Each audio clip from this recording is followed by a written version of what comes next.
All right, let's talk about one of the biggest mysteries in cybersecurity. We're going to dive into the story of a researcher who stared right into the digital underworld. And then, poof, he just went dark. I mean, that sounds like the tagline for a movie, right? But for one guy, this was terrifyingly real. Think about it. What happens when your entire job is to drag criminals out of the shadows and they decide to come looking for you? And really, that's the heart of this whole thing.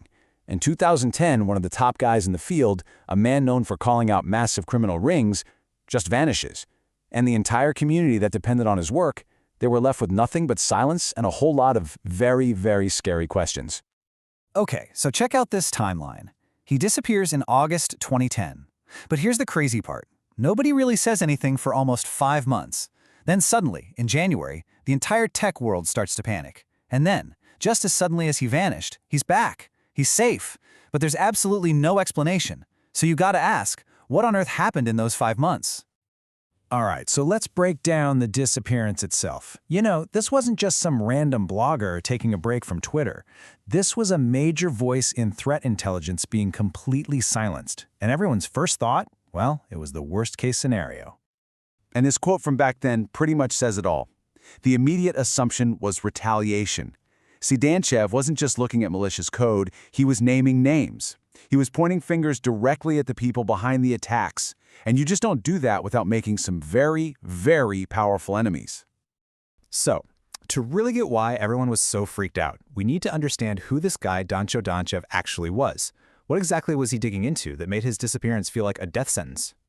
And that brings us to his origin story. Because you see, Danchev didn't come out of some Ivy League computer science program or a 3-letter government agency. Nope. His story starts in post-communist Bulgaria, and his skills were forged on the digital frontier, far away from any classroom. I mean, look at this. This guy was a product of the Wild West of the late 90s internet. He was completely self-taught.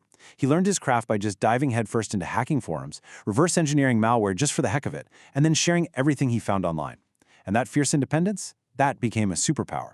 He didn't answer to a boss, which meant he could go after absolutely anyone. And his weapon of choice? Something called OSINT, or Open Source Intelligence. Now, it sounds super technical, but really, it's just about being an incredible detective using stuff that's already out there in public. It's like this. You find a hacker's username on one forum. Then you find that same username on an old Flickr account, and a photo on that account has a landmark in the background. And boom, just like that, you've placed your suspect in a specific city. It's all about connecting the dots that nobody else sees. Okay, so this is where we get to the real meat of his work. In the mid-2000s, the internet was just plagued by these digital monsters called botnets, these huge networks of hijacked computers. And Danchev, he basically made it his life's mission to hunt the monster tamers. And he went after the biggest ones out there. You had the Stormworm, which was this absolute beast that spread through fake news emails. And then you had Kubeface, which turned Facebook itself into a weapon. Danchev didn't just analyze them, he tore them apart, piece by piece, and showed the whole world not only how they worked, but who was cashing the checks. And this is how unbelievably clever it was. Take a look at the Kubeface attack. It was all about psychology. It preyed on the trust you have in your friends. Imagine, you get a message from your buddy on Facebook. It says, "Hey, check out this hilarious video of you." You click the link, and the site says you need to update your Flash player. Seems normal, right? You click download, and bam! Your computer's now a zombie in their digital army, and it's already sending that same message to all of your friends. It was brilliant and just pure evil. But here's the thing. Danchev never just stopped at the how. He always went for the who. He actually unmasked the gang behind Kubeface, a crew with the absolute gall to call themselves Alibaba and the 40 Thieves. And this is what made him so different and his work so dangerous. He wasn't just exposing software vulnerabilities, he was exposing actual human beings. And what his work really pulled the curtain back on was that this wasn't just a bunch of kids in basements causing chaos. No, this was a business, a full-blown underground economy, with products, services, customer support, the whole shebang. I mean, seriously, this stuff reads like a catalog from a parallel evil universe. Danchev would dive into these Russian-speaking forums and find a menu of services. You could rent a botnet for spamming. You could buy a custom-built exploit kit. You could even get fake IDs or tools to create thousands of YouTube accounts automatically. It was all there, ready to buy. He basically uncovered malware as a service, which is the granddaddy of the ransomware as a service industry that plagues us today. And get this, for just 67 bucks, less than you'd pay for a decent pair of shoes, anyone could rent enough digital firepower to knock a company's website offline for a whole day. What Danchev proved was that cybercrime was no longer some elite high-tech skill. It had become a commodity. It was cheap, it was easy, and the door was wide open for business. He saw the blueprint for the billion-dollar criminal industries we're still fighting.